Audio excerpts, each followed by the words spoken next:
अस्सलाम वालेकुम। जय भारत। साथ जણાવવાનું કે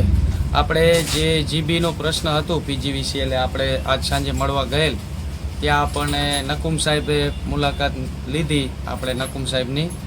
ત્યાં આપણે બધા લેટર પેડ ઉપર રજૂઆત કરેલ જેમાં આપણે સલાયા સમત સુન્ની મુસ્લિમ જમાત પ્લસ ભાડેલા જમાત પ્લસ વેપારી એસોસિએશન પ્લસ નગરપાલિકા સભ્યશ્રીનો અને આમ જનતામાંથી 2-3 વ્યક્તિ હતા સાથે એમના પણ લેટર પેડ બનાવી અને આપણે રજૂઆત કરેલ જેથી એમને સારો આવકાર આપેલ આપણને નકુમ સાહેબ આપણે બધી સમસ્યાઓનો નિવારણ લેવા માટે એમણે સારી સલાહ સારી રીતે આપણને આવકાર આપેલ જેમાં સૌથી પહેલો પ્રશ્ન આપણે જે સલાયામાં 2 કલાક 4 કલાક 6 કલાક લાઇટ વહી જતી હતી એના માટે થઈને આપણે અલગ અલગ જગ્યાએ સ્વિચો નાખવાનું પ્લસ સ્વિચ કાપીને કામગીરી કરવાની રજૂઆત કરાવી તેમાં એમનું પૂરી રીતે સમર્થન આપેલને એમ કીધું કે કાલથી ચોક્કસપણે એમના કારીગરોને કે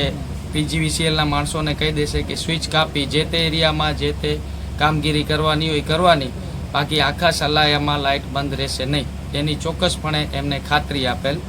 બીજું જે કેબલની કામગીરી છે એ આજથી ચાલુ કરવાના છે તો જે તે વિસ્તારમાં કેબલ નાખવાનું થશે એ વિસ્તાર બંધ રહેશે બાકી આખા ગામમાં પીજીવીસીએલ પુરવઠો ચાલુ રહેશે અને એના સિવાયની પણ આપણે સ્ટાફ બાબતમાં ચર્ચા કરેલ જે એમનું કીધેલું કે સ્ટાફમાં પણ વધારો કરી આપશે રાતે જે એક સ્ટાફ રાખે જેમાં 2 સ્ટાફ રાખશે બીજું કે આપણે જે 66 કેવીનો આપણે જે ફીડરની વાત કરેલ તેમણે કીધું કે બિલાલભાઈ તમે સાથે રહ્યો આપણે પ્રયત્ન કરીએ જેમાં નગરપાલિકાનું થોડુંક સાથ સહકાર જોશે આપણા ગામમાં જે કાંઈ વડીલો મારા ભાઈઓ એમનું સાથ સહકાર જોશે જેથી કરીને આપણે સલાયામાં અલગ સલાયા માટે ફીડર લઈ આવી શકીએ જેથી કરીને પીજીવીસીએલ અથવા તો લાઇટ પુરવઠો પૂરતો પડે અને સલાયામાં કોઈ જાતની તકલીફ ના રહે.